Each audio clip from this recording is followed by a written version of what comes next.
السلام علیکم دوستو، میرا نام ہے سید سہیل علی اور آپ دیکھ رہے ہیں دا رائٹ کریکشن۔ دوستو، یہ تو ہم سب جانتے ہی ہیں کہ 10 محرم 61 ہجری کو کربلا کی زمین پر حضرت امام حسین رضی اللہ تعالی عنہ کو ان کی فیملی اور وفادار ساتھیوں کے ساتھ شہید کر دیا گیا تھا۔ یزید جو خلافت کو اپنی عیاشی اور ظلم کے لیے استعمال کرنا چاہتا تھا، اسے ہماری قوم پر حکمرانی کرنے کے لیے یہ لازم تھا کہ وہ اس دور کے سبھی لیڈرز کی رضامندی حاصل کر اپنی سلطنت قائم کرے۔ اسی لیے اس نے حضرت امام حسین کو بیعت کرنے کے لیے پیشکش رکھی۔ آپ کو یہ بتاتے چلیں کہ یزید اصل میں حضرت امیر معاویہ کا بیٹا تھا، جنہیں خلافت خود امام حسین کے بڑے بھائی حضرت امام حسن نے دی تھی، کیونکہ آپ امیر معاویہ رضی اللہ تعالی عنہ صحابی رسول تھے اور ایک نیک انسان تھے، جنہوں نے 19 سال امن کے ساتھ خلافت کو چلایا۔ ان کے انتقال کے بعد یزید جو کہ ان کا بیٹا تھا، اس نے خلافت کو آگے بڑھانا چاہا، لیکن اس واقعے میں سب سے عجیب بات یہ تھی کہ اس سے پہلے جتنے بھی خلیفہ گزرے تھے وہ سب بہت زیادہ نیک اور تقوی پرہیزگار صحابی رسول تھے، اور یزید ان سے بالکل الگ، بدکردار، شرابی اور نجومی۔ اس پورے واقعے کی وجہ صرف اور صرف یزید کا کردار ہی تھا۔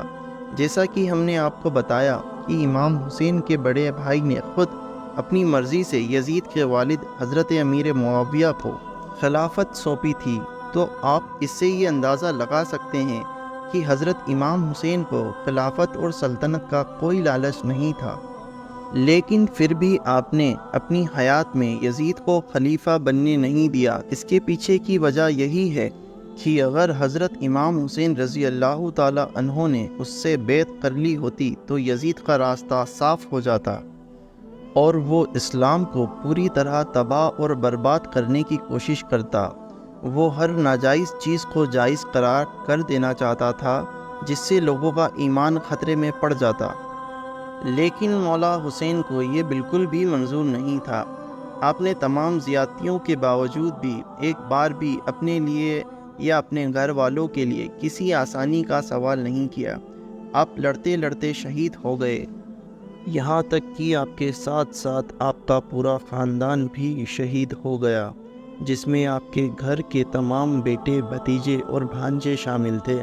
لیکن ان شہادتوں میں ایک ایسی شہادت بھی شامل تھی کہ جس کا جنگ اور خلافت سے کوئی تعلق ہی نہیں تھا۔ آپ امام حسین رضی اللہ تعالی عنہ کے سب سے چھوٹے بیٹے، کہ جن کی عمر صرف 6 ماہ تھی، یزیدیوں نے ان کے گلے پر ایک ایسا تیر مارا کہ آپ اپنے والد کی گود میں ان کی آنکھوں کے سامنے ہی شہید ہو گئے۔ یہاں غور کرنے والی بات یہ بھی ہے کہ اولاد ایک ایسی شے ہے کہ جس کی ذرا سی تکلیف پر ہر انسان دنیا سے لڑ جاتا ہے اور لاشعور ہو جاتا ہے۔ اس کی دردناک شہادت کے بعد بھی آپ امام حسین نے اللہ سے کوئی شکوہ نہیں کیا، بلکہ روایتوں میں آتا ہے کہ مولا حسین نے لہو لعان علی اصغر کو آسمان کی طرف اٹھا کر اللہ سے کہا کہ مولا، میں نے تیرے راہ حق میں علی اصغر کی قربانی بھی پیش کر دی ہے، اس سے بھی تو قبول فرما۔ اس واقعے نے تاریخ پر ایسا اثر ڈالا کہ قیامت تک جب بھی ظلم کے خلاف آواز اٹھانے کا موقع آئے گا تو سب سے پہلی اور سب سے بڑی مثال واقعہ کربلا ہی دی جائے گی۔ امام حسین رضی اللہ تعالی عنہ نے کربلا میں اپنا انداز پیش کر یہ ثابت کیا کہ ظلم چاہے جتنی حدیں پار کر لے، صبر اور شکر کے ساتھ راہ حق پر کھڑے رہنے والوں کے سامنے کمزور پڑ جاتا ہے۔